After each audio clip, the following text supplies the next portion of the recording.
Yeah, I'm watching the rise, and I wouldn't say I'm shocked, cause I'm hardly surprised. This one's for the ride, this one's for who knew I'd make it, just needed some time. This one's for my wife, could've left 1,000 times just about my side. This one's for the grind, I knew it would happen. All right, man, you good to go? I'm good to go, bro. All right, let's do it. Hey, so what's going on, Donnie? Glad to have you on, man. You and I have been talking about this for a little bit. It's funny because the first couple of times that I've seen you out this summer, you're like, hey, man, like the podcast, like what you're doing, and you might be, one of the few that seem like you listen on a regular basis. And so I thought it was good for us to jump on and just kind of talk softball. It's that time of year. So what do you got going on, man? Thanks for jumping on. Yeah, for sure. I was talking to you the other night about, watching your podcast and whatnot. And it's funny because we're in the same world, man. It's, softball has become our life. And if it hasn't already, it never will. And so a lot of those podcasts you have on, I can totally relate to the conversations you're having with whether it's coaches or ex-players, it's those same relationships that I have. And it's just neat to, have somebody else on the other end talking about it and just sit back and enjoy it before I take off to my 8-hour day doing batting lessons. Right. You just kind of change the name and maybe change the situation, but it all kind of ties in together. It's all relative. Yeah, man, for sure. So obviously, it's funny because I see all these posts right now about, new teams and I don't know about you, man, but like when I see somebody post, coaches don't have any daughters on the team. Like I get it. I get why they put that, but not having a daughter, kind of like, weren't we all like dad coaches at one point, man? Like, I get it. Some of us graduate and we end up doing it longer than, our kids are around. But like, to me, There's still such a need for those guys. And I don't know why we got to throw it out there. It just makes me laugh. I'm just like, dude, stop. I think it's trying to generate some interest into them. And maybe that strikes a chord with some of the younger teams' parents because they're still they're dealing with that kind of daddy ball, quote unquote daddy ball stuff. But you and I both know generally if a kid can play, they're going to be on the field, man. That's right. And to me, if you're doing it right, you don't need to put that. You don't need to put that. Right. Like everybody knows you have a kid, but hey, that's a good coach. You're doing it right. So I get it. I mean, it's just one of those things I look at and I'm like, man, why do people do that? But so tell me, man, how did you get started? Well, obviously the story is the same as a lot of guys. I had a couple girls and I said, oh, there we go. I'm not going to be able to coach baseball or football. And my mom says something about, well, there's always softball. And I go, softball. That's the way a 24-year-old boy is thinking, and sure as, kids started getting older and getting interested in the sports, and I said, let's try some softball. And I think the three of us, me and my two daughters, I think the three of us fell in love with it together. And here I am some 24 years later, 25 years later, still doing it. And my kids are having kids now, and I'm still doing this thing, and I'm still loving it. It's funny. I just talked to a few guys the other day and said that with Nationals coming up this week, I said, right before that first bracket game at PGF Nationals, every year I get this little butterfly in my stomach. And once that first pitch is thrown, I'm good. And as long as I'm still getting those butterflies and I'm still having fun out there with the girls, I don't see me stopping anytime soon, to be honest with you. Dude, it's when you don't get that butterfly, you got to ask yourself what you're doing out there. That's for sure, bro. I think that's what it is. It's fun. Do you remember, obviously you had two daughters, you said, and you kind of fell in love with it together. But do you remember that time where you were like, man, I think this game there might be more to this game than I thought? 100%. It's when my younger daughter was back in our firecracker days. I spent my first 12 years travel ball with firecrackers, and my younger daughter was in the 16U level, and I think going into her sophomore year or junior year, I don't really remember. They were moving her up to 18s, and I had always moved up with her as she was transitioning through the levels. And they said, hey, we'd like you to continue to stay coaching the 16s team. And I'm like, oh, shit, this is a decision I need to have with my kid, first of all, and make sure she's okay. And which one was that? Desiree. Okay. And I had to talk to Desiree and let her know, hey, this is something I'm thinking about doing because I really love doing this, and I can see myself doing this long after you're gone. And she's like, Dad, you've been coaching me forever. She goes, I'm good. Go ahead and do it. And, and I did, and I don't regret it because that was kind of my first stage in coaching. And to be honest with you, I found coaching after not having my kid on the team a lot more enjoyable than when my kid was on the team, because reverting back to what we were saying earlier about the whole having a kid on the team, my poor daughter, I was not a nice coach to her. I was harder on her than anybody, and almost to her detriment. So I think it was good for both of us, to be honest with you. Yeah, you can usually point out the coach's kid, right? They're getting the brunt of everything. Yeah. They get yelled at the most. They get held accountable the most. What when you stayed at 16s, where did Desiree go? What team did they take her to? She went up to Blanco's. This is back when I was with Blanco. She went to the Jeff's 18 Gold team. Nice. And nice. I stayed running the 16s for a few more years there, and then started my own kind of branding or whatever you want to call it in the organization, and off I went. Yeah. Shoot, man, it's funny you bring up Blanco. He just reached out to me not too long ago and actually mentioned the podcast, and so that was kind of cool. I hadn't heard from him or talked to him in a long time. Do you see him around very much, or you see him very often? No, never, man. Never. Yeah. We kind of had a falling out, and he kind of try to surround myself with good people that I enjoy being around, and kind of stay in that window, stay in that pocket. And I hear you there. You tend to be around those people within whatever organization it is that you're in. Those are the people you're always constantly around and on the phone with, and kind of working your plan together. Yeah, it's tough because even like right now, this time of year, man, like you gotta surround yourself. And I remember this too when I went and I told Tony, the day I told Tony that I was leaving. One of the first things he said to me was, hey, surround yourself with some people that you can trust, because you're going to get arrows. He used to always use the word, the example of you're going to get arrows from everywhere. And nothing could be more true. And I just had this conversation with another guy that's going to be doing his own thing. And I said, man, you have no idea what you're about to go get yourself into, because right now, and I was going to say right now, it's like, you don't know who you can trust, or, you got to confide in a small group of people, and you got to keep that tight, because like you said, falling outs happen all the time, and that stuff turns on you quickly, and you gotta just make sure that you always watch your back. It feels like I've learned that now more than ever. So, yeah, without a doubt. Yeah. Well, we both come from that firecracker tree, man, and yeah. Tony taught me a lot, man. That's one person that, in this travel ball world, that taught me more than anybody else out there. And to this day, I'm totally grateful for that, because I lean back to some of those talks that I had with him, and the friendship that I had with him. And I lean back on that. I still call him occasionally, and, we'll go out and get a piece of pizza, and I'll pick his brain a little bit.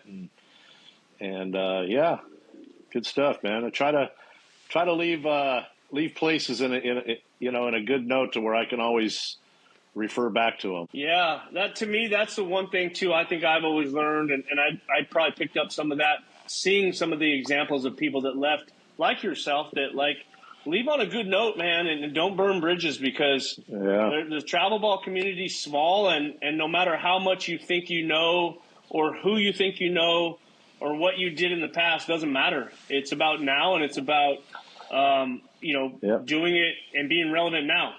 And so you might need the help of somebody someday that you didn't think. And so I try to live that way myself. and again, I've always been grateful to Tony on, for what he did for us and, how much he helped me. But so you did 12 years with Firecrackers. Where were you at before that? I came out of West Grove Girls Softball League, and I did, typical guy, brought his high-level all-star team, so to speak, and yeah, hey, I think our 12s had finished 5th that year, and our 10s had won nationals, so we're like, hey, let's start a travel organization, and we started the Outlaws.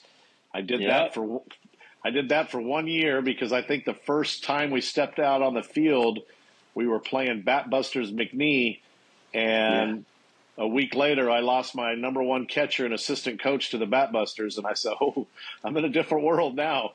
So I went over to Anderson Bat Company, and joined up with Evan Gurney. I haven't said that name in a while.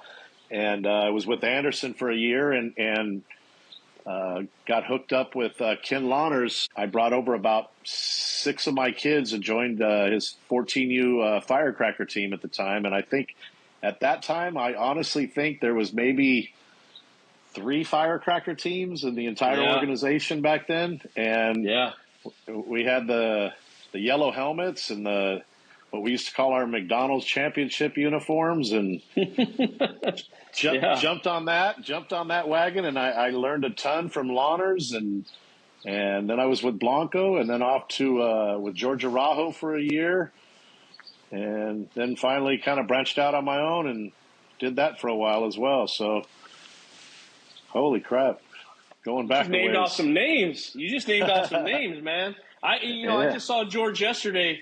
And I don't know if you caught the talk we had, but, do you remember were you with him on that New York trip we did? I was, yes, I was. That's, you know what? I've never won a PGF championship. I got 3rd place twice, but that tournament in New York in the rain is my only national championship I got. That was a Triple Crown National Championship in New York City. I remember you had Bree pitching for you guys. Yep. And hell yeah, I remember that trip. That was funny, man. My daughter was on that team. Yeah. Yeah. No, that was good stuff, man. I actually forgot you were with George. I've been. He brought up yesterday too. He brought up Norbert. I don't remember how Norbert's name came up yesterday. Haven't seen that guy in a long time either. Yeah. Good stuff. Yeah, so you made that transition. You're now with Explosion with Brett. Yep. How's that been for you, man? It seems like every time I talk to you, you seem happy. You know what? It was one of the hardest things for me to do because I'm very much a company guy, and I was not unhappy where I was at. Some things happened, and it was an opportunity. I called Brett Denio, having dealt with him for so many years with all the PGF stuff and getting my kids registered and all this and that, and we became friends, and I kind of reached out to him and asked him if he'd like to sit down and have dinner one night and kind of catch the landscape of what was going on over there, because I know they had some movement, and walked out of there and knew at that moment I was going to take over their 18s program, and that was kind of, for me, it kind of meant something because, okay, I'm going to be at the top of this food chain, and where I was coming from, no matter what I did, no matter how good I was or wasn't, and I was always competitive. It was never that was never an issue. It was, I want to be at the top of a food chain somewhere, and that was giving me that opportunity to do that. And I just said, you know what, I got to do this. I have to. And Brett, to this day, has held up every word that he promised me, and has been great. And I've enjoyed it. Yeah, having Brett, alongside you, that can't suck, right? pretty much in the know on everything.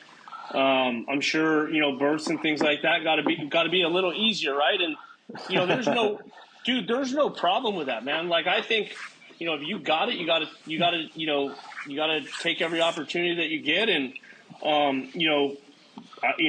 as I've known Brett for a long time as well, and. We're still working at some things with him too. As far as PGF and that stuff goes, but what's that like? Like, what's Brett's sweet spot? Like, I know obviously the tournament side, he's amazing, but like, I'm sure recruiting, he knows everybody as well, right? That's what Randy, that's I mean, granted the births and all that, you'd mentioned births and from the inception of PGF, coming out of the ASA days, from the inception of PGF, for every single year I was a firecracker, I went out on the field and earned a premier berth. Never went platinum. I earned a premier berth on the dirt for, God, 10, 11, 12 years in a row. And then to moving over to Explosion, where the organization's 18s team gets a berth every year, to take that load of stress, because them qualifiers back before there was an alliance and all that, those qualifiers were 70 teams and it was all the top teams were in those things, and to get a berth out of there was a lot of stress every year for me. And having that berth now and having Brett, which his sweet spot is, like you said, Brett knows everybody, and he goes out on top of the first inning and he'll coach first base. And then after that, he's off and he's talking to the college coaches. And for me, I like to know the coaches and whatnot, but I like being on the field. I'm one of those guys, I want to be in that third base box. I want to be in that dugout. I want to be talking with the kids and totally engaged in the game. It's hard for me to go up and small talk college coaches in the middle of my team competing. So it works out perfect. Jim does the pitch calling, Jim Wilson, and I work the offense, and it just works good. It works good together. Hey, I'll tell you, I remember those days, and I think we talked about it the other day. There's times in Arizona when there would be, 15 or 20 California teams coming down and, 50, 60, 70 teams in those qualifiers. Guilty. And I don't care. And I don't care how good your team is. Go win 5 games on a weekend when it matters. Yeah. And I'll say that again to anybody. Obviously the guys at the very top of the food chain, it's probably a little easier for them to do it, but it's still tough. Right. And so when you do that for that long, like we have, right? And if Brett and those guys throw a berth my way, I'm taking it, because I do feel like we've earned it, and we probably at least deserve a little bit of love simply for the fact that we've been competitive for all these years and we've always earned it. So, I don't blame you one bit, man. Hopefully you didn't take that as a dig, because that's maybe a little bit of envy, bro. Like, I honestly, damn, it helps. It's like I said, that used to be the biggest stress I had every year. I one year sticks out to me more than any other, and usually I would take one of them first trips to Arizona or Vegas and try to get it done. If not, I was okay. We got the SoCal qualifier. Usually I could get it done there. And there was one year we didn't get it done in the first 2, and I'm like, oh no, what am I going to do?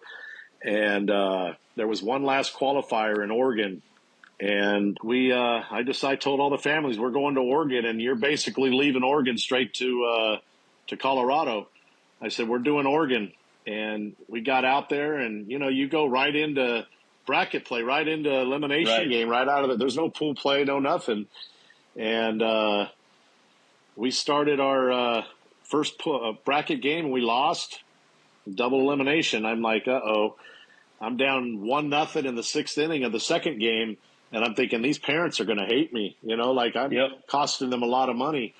And girl Jessie Alcala, she just finished up a good career at Cal State Fullerton, hit a 2-run home run in that 6th inning, and next thing I know, 6 games later, we're playing for the berth, and I'm walking out of there just like, my chest is out here like this. We did it, that was probably my most stressful run at getting a berth that I ever had, and it was 6 games that day, and wow. What a ride. Parents will never understand that. Parents, players, only if you've been in that situation, because it's not just not getting a berth. It's, okay, now my 5 best players are going to go pick up somewhere else, and they may not come back. And I'll never forget this. And I've always, I don't know if I should tell the story or not, but I'll just tell it because I got no animosity towards them. But I remember when we first took our 16U team, we took our group to 16s. That was Bree and Danny Nelson and McCarty and all those kids. And It's a good team. Dude, we're at tryouts that year, going for 16U tryouts, and I had about 12 pitchers out there, man. Because we were pretty good, so we started to get a little traction, and we had some kids that wanted to try out for us. So I had about 12 pitchers out there, dude. I'm just going to say it because I'm not mad at him, but Rick Beach walked out on the field and introduced himself to all of my pitchers at my tryout. Like, hey, my name is Rick Beach. So, and Rick Beach was a big deal then, Right. back then. He was the man. And so, I was like, from that moment until the day we qualified, I never felt comfortable. Once we qualified, it was such a relief, dude. Oh, yeah. So I'm like, okay, we made it. Like, my 16U team is going to nationals, and we're good. Right. Like, it's a stressful thing, man. It sure was, bro. It sure was. So, no, that's good stuff. And so, obviously, you guys got moving into nationals now. You guys are here and set to go. How was your pool play? You know what? Something triggered for this team, and you always want to be playing.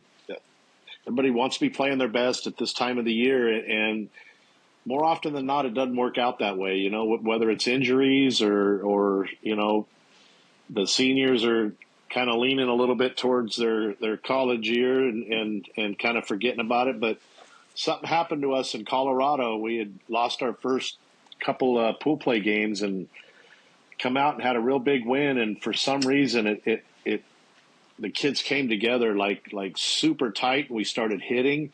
We've always pitched and played defense. That's been our kind of what we put our hat on this year. We got 4 arms and we just rotate them. It's not we have a number 1, 2, 3. We got 4 arms. We got 2 staff. We got a staff, and we got 2 catchers, and they stay fresh. And we started hitting the ball and scored a bunch of runs and started winning some ball games out there. And we came home and played last weekend out in Los Alamitos, where we do all of our friendlies at, and kept that going. And we ended up played 3 games so far in pool play. I know it's pool play, but playing a game, you want to win. And we won all 3 of our games in pool play. So I was almost upset that we weren't playing today. I just want to just keep playing right now, because I'm like, let's not stop this. Keep the train moving, man. And as well as I do, in 18s at Premier, there's no easy game. And no. You take every win and you like it, and you can't get too excited, because there's another dog sitting on the next corner, and you got to get past that one to get to the next corner. So I'm looking forward to tomorrow, and let's lace them up and let's see what we can do. Who do you guys have? We play Pennsylvania Chaos. Okay. And it's the first time in 2 years I didn't draw Tennessee Mojo in my first game. So this is kind of nice. Are you upset? No. Yeah, I think I've seen enough of them. Yeah, I think I've seen enough of them. I don't know a lot about the team we're going to play, but I'm not one of them bracket guys that starts looking at who you play if you win or what time you play if you lose. I asked the guys after the game's over, what time do we play tomorrow? And when we show up, I'll figure out. I mean, it's that way for me. I just always tell our girls, if we play our game, we'll win. Doesn't matter who's in the other dugout. Let's just show up, expect to win, and give it your all and move on. Yeah, that's the nice thing about nationals. Well, for us, it's, we're away from home. I'd be interested to hear your perspective on it, but we're away from home, so it's really what time do we play and where are we eating? Right. That's how it feels. But right. You mentioned something about seniors looking on, or let me ask you something. Do you ever? I mean, I'm sure you deal with it too, but it seems like in years past, we would always play our tournaments, play our nationals. Then after nationals is over, I would generally have a chat with our team and talk about next year, and then I'm hustling after that to put together a workout, contact some kids, try to get them to a tryout. But Yep. Dude, do you guys have a problem here with people already aligning stuff up prior to the year's end? Oh yeah. I mean, you're almost late right now if you haven't already posted for your your tryouts for, I was talking with our 14s and 16s and 12s and 10s and what our tryout dates are going to be. And we need to get it out there. And because it's almost like now, like the second you play in a game and your team loses or they don't show well, the parents are already on social media looking for, the grass in the other yard to see if it's green. And they're telling, hey, where are you going next year? What are you doing next year? They're already looking. I'm like, let's finish this year.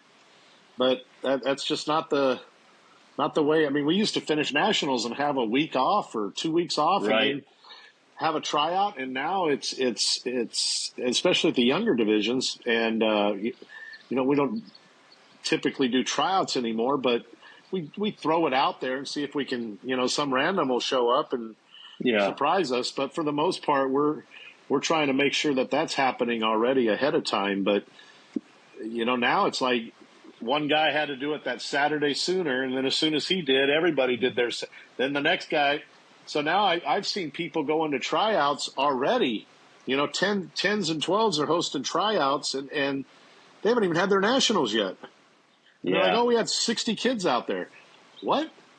They have to be still playing on teams. Yeah, like it's insane. It's absolutely insane. I was thinking about the other day. I was like, since if parents and players can start talking about what they're doing next year or who they're going to go look at, I wonder if I could just start posting who I'm not bringing back.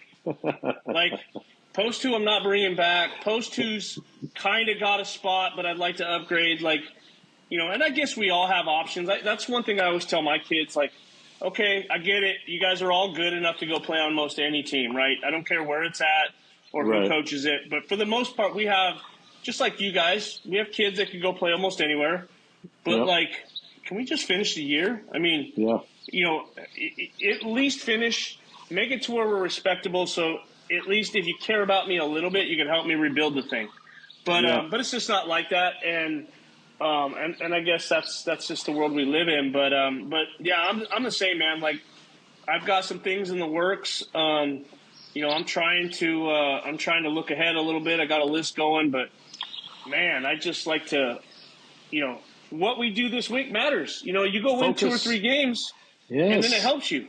Yes. So stay focused, man. But yeah, I guess that's the culture we have now. So. It's funny. I think back where I take third place at PGF and I hold tryouts and I've got 100 kids out there. And the following year, had some injuries, whatnot. I think I'm 2 in a queue and I show up and there's 17 kids at the tryouts. I'm like, hey, I'm the same coach as I was last year. You must not have been because you must have got him injured. Yeah. I'm the one that tore apart the dugout, and it's people follow the flavor of the month, and I try to being a batting coach, and that's what I do now full time, and so I deal with a lot of the younger athletes and families, and try to educate them, because they have a lot of questions, and my thing I lean back on constantly to these younger parents is there's 3 components, especially, when you're in 12U and first year 14s and stuff. I said, don't get caught up in the wins and losses. I said, ask yourself 3 questions. A, is my kid having fun? Because if they ain't having fun, eventually they're not going to want to do this anymore. Number 2, is my kid on the field 90% of the time? And number 3, is my kid getting better? I said, if you got all 3 of those components, you're in the right spot right now. And don't worry about the other stuff. Make sure a coach knows how to run a practice before you join his team. Go out and watch them practice. Is there a bunch of standing around or are the kids moving? And sounds like the guy knows what he's talking about. And is he a screamer? Is he not? Some kids lean towards that and gravitate to that. Some kids are like this, when a guy's very vocal. And so you got to do what's best for your kid. Coaching matters. I constantly say that. Coaching matters. You get your kids around somebody that knows the game, that can teach your daughter the game. Yeah. No, I'm a firm believer in that. And all 3 of those are great points. I mean, if you're not in a place where you can get better and you're not in a place where you're having fun, then you're not advancing. And then when it really matters and you have to make that decision at 14 years old, what do I want out of this? Do I want to play at a high level? Do I want to go to college? Okay, that answer might be yes. Right. And you might not be ready for that. Right. You might have been in a place that didn't get you ready for that. And if the answer is no, and you just want to be on a team that you can have fun on, then great. But right. But I think we should set them up for success and give them that option. So if it is yes, that they're tracking right and they can jump right in with the other kids that have been playing at a high level and try to go compete for a spot in some time. For sure. So. And man, there's definitely levels to this. I mean, that we kind of touched on it the other night that, maybe I was not in the know before and now I am, but, I look at the landscape of the 18s, elite level, and it's tough. It's tough to compete with some of these teams when all of a sudden, there's I don't know, millionaires out there, guys that are bringing talent in from across the country and forming these super teams. And we may have one or two kids that are going to a Power 5 school and then a bunch of mid-major kids, and you're coaching them up. And, we're telling ourselves, remember who we are, and let's just make our kids better and try to compete. And it's tough sometimes when you look out on the field and well, the third baseman's going to Texas, the shortstop's going to Florida, the first baseman's going to LSU, that pitcher's going to UCLA, their other one's going to Tennessee, and you're like, who are these teams? And that kid's from California, this one's from Ohio, and what happened? Where did I miss that at? It's wild to me now, man. It's wild to me. It really is. That kind of stuff just blows me away. I think what we're going to do this year, you met a couple of my new guys, or at least you met one of my new guys, Cody. His brother Jeff's on staff, and then Hannah, who's still in college, but that kid's a lifer. She's all in. But I'm also adding a former coach and a former player that's daughter's now going to college this year, but she's going to jump on our staff. Her name's Kara Brunn. And so our plan going in is we're going to find some grinders and we're going to go make them better. I mean, I've had teams full of superstars. That's a tough thing unless you want to manage personalities all day. I'm going to go find some grinder kids that aren't entitled or don't expect anything. They just want to work hard and see if we can do something with that, man. That's where we're at. It's tough. That's where we're at. Remember who we are. We have to remind ourselves sometimes because we're like, hey, I heard such and such is leaving this team. Let's go make a run at that kid. And then, we get all excited about it. And then for whatever reason, it doesn't happen. And we kind of come together and go, hey, let's remember who we are. We got kids that are good ball players that want to work for us, they want to win. Yep. Let's just make them better. And let's go out and beat some of these teams. And, it makes it that much sweeter when you do. Yeah. Yeah. I remember a friend of mine telling me a story, and I don't need to say the names or whatever, but he was telling me his best year ever was a team that was kind of the second group and didn't get picked to go to another group. And they ended up getting 9th at PGF that year. And he said it was the best time he ever had. Might be able to figure it out, but yeah. Yep. It was good. It was good. It was a good time. I mean, I'm looking for that right now, man. I'm looking. It's been a rough couple of years. We've been competitive, but just emotionally, man. It's been rough.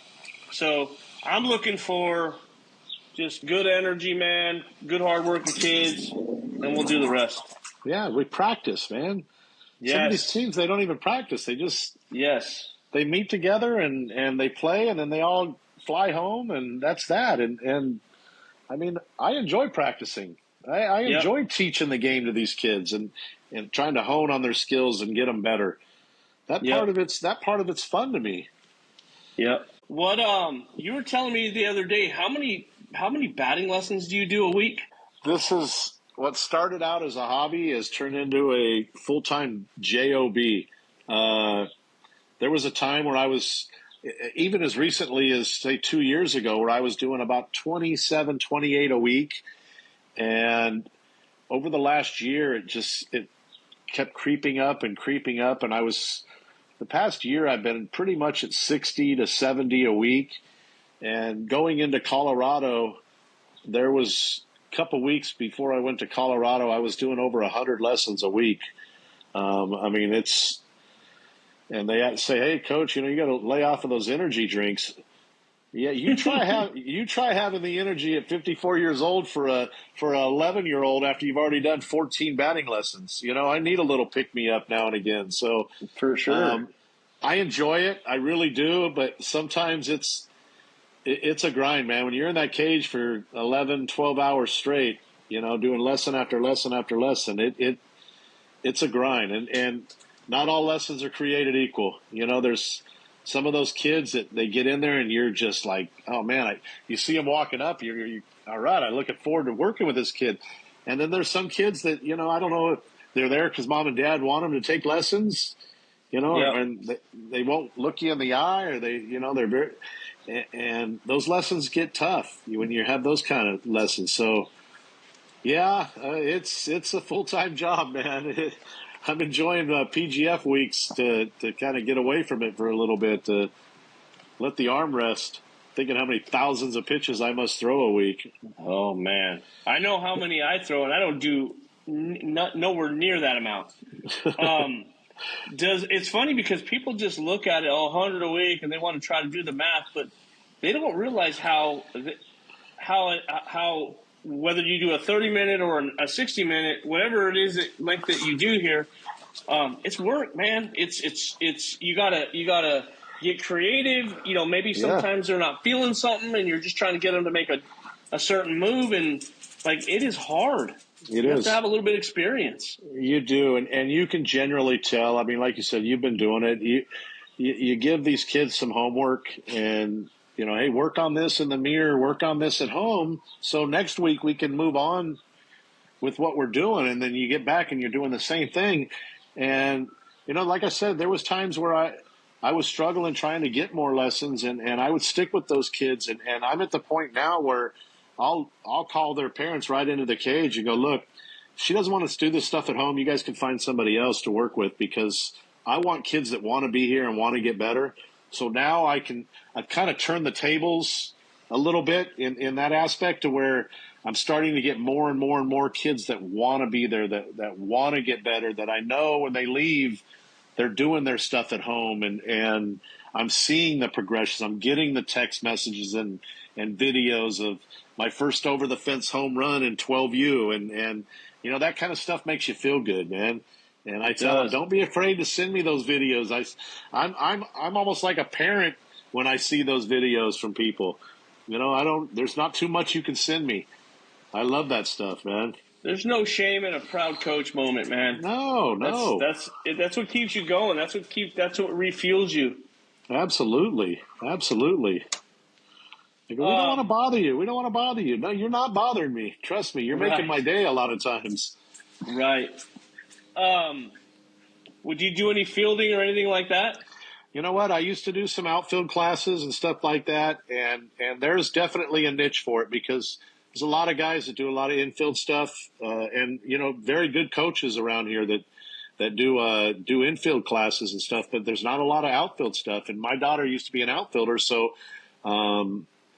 back in the day with Tony, not to go back way back, but he had I believe it was the Reed sisters that used to do outfield classes out there at Huntington Beach High School, and I started doing that with them, and did that for a long time, and learned a lot. And there's a niche for it here, but at this point, I just don't have the time to try to do that. I try to get my kids to the right ones, but as far as I just don't.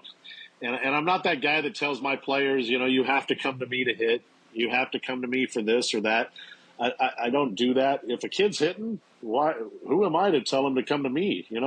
Right. Maybe if they're struggling, I'd say, hey, let's see if you can get us half an hour and come in here and see me, and let's see if we can fix what's going on. But if it ain't broke, don't fix it. Right. So lot of my girls that don't hit with me. Some of them do, some of them don't. But I'm not that. I don't need to do that. So Yeah, I think that's rule number one, right? yeah. If it ain't broke, don't fix it. Well, you don't want that else stigma either. Yeah. It's all about the money. It's all about it's not. Believe it or not, I did this for nothing for a long time, man. So it had nothing to do with the money. I don't think people understand that. Like, and you can tell the guys that come in and they start counting heads and putting dollar signs on heads, and they want to I can do this. Man, anybody that I've ever known that has made any money in this, they never approached it that way. Right. Because I think it's almost like the game figures you out, and it just doesn't happen. I mean, you said, I did this for a long time for nothing too, and just like you have, and it starts to work itself out a little bit. Yeah. I'm not doing 100 a week. I'm not trying though either. I don't know if I could. I'm ready for school to start again, bro. I don't know if I could, bro. I'm ready to get back to my 3 to 9:30 p.m. Do my 12 or 13 a day, and I'm good. I was doing 23, 24 lessons a day will break you down. I don't know how you do that, man. That takes a man right there. Everybody asks me that. How do you do that? And I don't know, bro. I just do. Well, I guess that's a testament that you enjoy what you're doing. It probably doesn't feel as bad as it doesn't feel like work. It doesn't. At the end of the day, it doesn't feel like work because I get to come home, watch a little TV, fall asleep when I fall asleep, and wake up when I wake up. There is no alarm clocks. I said the only time I get up early in the morning to an alarm clock is if my team has an 8 a.m. game. Yeah. Other than that, I wake up when I wake up. Nice. How is PGF like that for you guys when it comes to playing? It's basically like playing you're playing a tournament at home. Sure. No different than us on a weekend. So I'm just curious, what does your day look like? Are you close by the fields or how is that? I live about 5 minutes from the Huntington Beach Sports Complex. And do you really? Yeah, I do. I live kind of right in between the Fountain Valley Sports Complex and the Huntington Beach one. So I'm fortunate in that matter of where I live and the weather everybody's getting to see while they're out here this week. It's a good place to live, and it was very different after playing the ASA days of going to nationals in Moline, Illinois or whatever, and your team's all in a hotel and doing that. Nowadays, that experience is basically Colorado. The hotels are, we've done Chicago or Atlanta in the past and New York that you referenced. I did that twice. But it was an adjustment at nationals time that, you just kind of, everybody's going home. Nobody's going back to hotels. Everybody's, we're not, everybody's going to dinner and, it's not that feel. It's different. It took getting used to, that's for sure. Yeah. It took some getting used to. Well, one thing is I always said about, the California teams is you guys get to easily add a couple of runners or a couple extra bats because it doesn't really cost any more for them. Whereas us, if we want to bring somebody extra, it's like you got to weigh that option. I have a pitcher with us this week because 2 of our pitchers are down right now. They just within the last month went down, and so we only had 2. And then so we brought another kid, and when you go ask somebody to come and spend money, you're like, shit, man, kind of got to find a way to get the kid some time. And so that's one thing I've always noticed about, been one of the observations I've had with California. That's slight advantage, but I picked up a pinch runner. I lost one of my senior outfielders. She came home from Colorado, was getting her anoids or tonsils and stuff done, and last Saturday we get a call she's in the hospital with pneumonia, and that's my leadoff batter and one of like 2 or 3 seniors that play on our team, and that was a stomach punch. And then I'm like, all I got left in the dugout is some POs and catchers. And so you're right. Hey, being at the facility doing batting lessons, your team's not playing in any championship play. Hey, can you come on as a pinch runner and just throw it out there like that? Well, like you said, it's in their backyard. All right. Yep. Yeah, I'll do that. So here's a bag of uniforms. We'll see you Saturday. Nice. Yeah, no, that's I envy that a little bit. I had to piece a bunch of things together the last week and a half, but we're managing. What else you guys got? So you got PA Chaos. You said you don't really look ahead. Well, how do you feel about that game? You know anything about them? I don't really know too much about them. I tried to get over to watch them yesterday, but their game had already ended. The only thing I do know is if we do get by this, just because people are in my ears, we've got the Sparks Elite, and then potentially, potentially it's Storm, or it's I forget the other one. It's another Bear. So, like you said, there's no easy way out in this one, man. I got to go win one. That's it. I got to win Try one, not and to then go I'll 2-2, right? yeah. Yep. I always try to go get a couple of wins. Yeah. If you're fortunate enough to get 3 in a row, man, you're sitting kind of pretty. That Sparks Elite team, we played them in Colorado, and I think it's a mixture of Colorado and maybe us being a little bit off as a pitching staff. But we left the ball over the plate a little bit more than we normally do, and that team didn't miss. Right. I think that was. I was telling our kids that might be the best hitting lineup I ever seen, but maybe I'm backing off of that a little bit. Right. But they were good. They were certainly talented. Like you said, there's no easy games. We beat a good Texas Blaze team yesterday, and I just after the fact found out that they had finished third out there at IDT, so I actually felt better about that win after the fact than I did at the time. So I'm like, we could compete with these teams, man. We like I said, I knock on wood, I don't have any kids throwing 68 miles an hour going to Oklahoma or anything, but I got a staff, and I got kids that know how to pitch and keep the ball in the infield and keep it out, keep from the big innings. And for us, giving up 6 runs is a lot. Even in Colorado, and teams are scoring 18 and 20 runs and 17 runs, 8 runs is the most we gave up to anybody, and that was to Dave and the Mercado team. That was the most we gave up to anybody. And I'm watching the Lady Lightning team put up 18 runs on somebody, and they beat us 3-2. So wait, you played Lady Lightning? I did. John Corn's team? Yep. That's who we have. Lefty Slapper in the first inning hit a 2-run home run on us on a check swing out there in Colorado, and they ended up beating us 3-2. Were you the one saying that they're going to back those fences up 225? That's what Krista was saying, something in the fact that they're considering moving it to 220, and we're like, 225 would be even good, because we played in that P5 event, the first P5 thing they did this year, and the fences were 225 there, and I'm telling you what, to me it was a whole new world of softball, because the triples became a bigger factor in the game. The outfielders had way more area to cover, and to me it made the game a little more exciting. Opened it up a little bit. And so, Krista, if you're listening, Dave, we need 225 fences. Please. Yeah, make it happen. I mean, home runs are still going to be home runs, right? It's just the check swings aren't going to go 203 and beat you. You know what kills me? It's the pitch that your pitcher made, whether it's up or down, the rise ball that she made a hit or that she got it elevated. And they just clipped it, and it goes straight up 200, and it goes down, it goes 201 far. Yeah, and off the bat, you think you got an out. You're out of the inning. You got an out. Yeah, you got an out. I'm putting my clipboard down. I'm walking in, and I think I'm done. And it's the same thing with, like, a changeup. Like, it's down and off the plate, and the girl just sticks her bat out there, and it goes over the fence. And you think you got an out, and you're losing, and you're giving up a 2-run home run. Yeah. Yeah. Anything else, bro? Like, you got anything you want to put out there? I know you're doing good things at Explosion.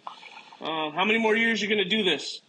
Well, I it's funny you say that. I keep telling everybody I got 10 more left in me. There you go. Now, doing 100 batting lessons a week, I don't know how many. I don't think I got 10 more of that. But as far as being on the field, I think I could do this for another 10 years, man. I think I got a lot more to give at this point. Yeah. I think I got a lot more to give, and I've worked my way up to where, now I want to be that. I'm one of those old. We've become those old guys now. We're getting there, huh? We were the young bucks. Now we're the old guys. So the older, the wiser, right? I'm starting to figure that out. I tell my kids all the time that I had back in 13, 14, like 2013, 2014. Like I wish I was the coach then that I am now. Sure. I feel like we might have done some things, but 100%. Is it weird for you to kind of, even when I ask that question, I think to myself, like, oh shit, how much longer am I going to do it? 10 more years. I mean, if you think about that, that's not very much time. And to even think that there might be an end is strange. It's wild, right? I've been doing it so long.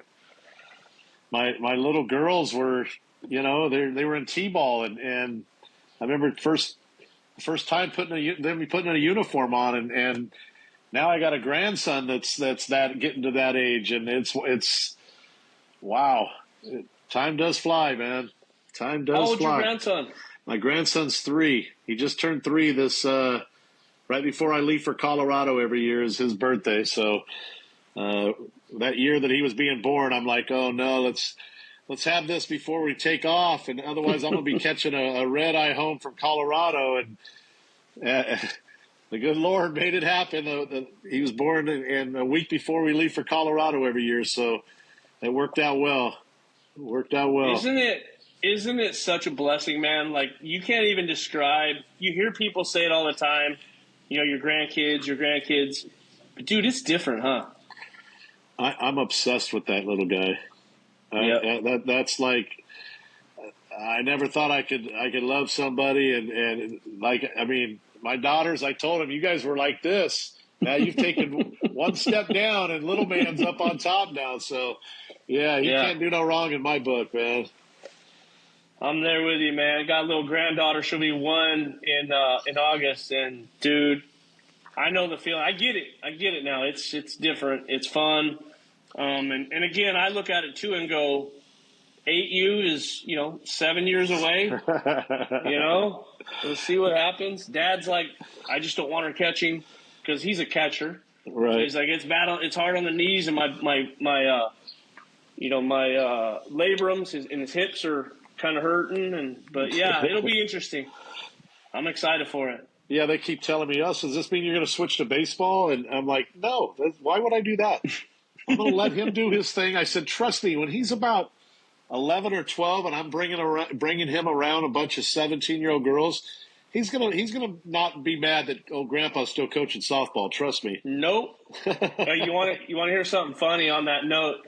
My son, he had to be like 13 or 14 years old, and he was the youngest. So I had 2 daughters, Bree and then Taylor. Well, he was 11 months younger than Taylor, and he used to go to this ice skating place, like a ice skating rink.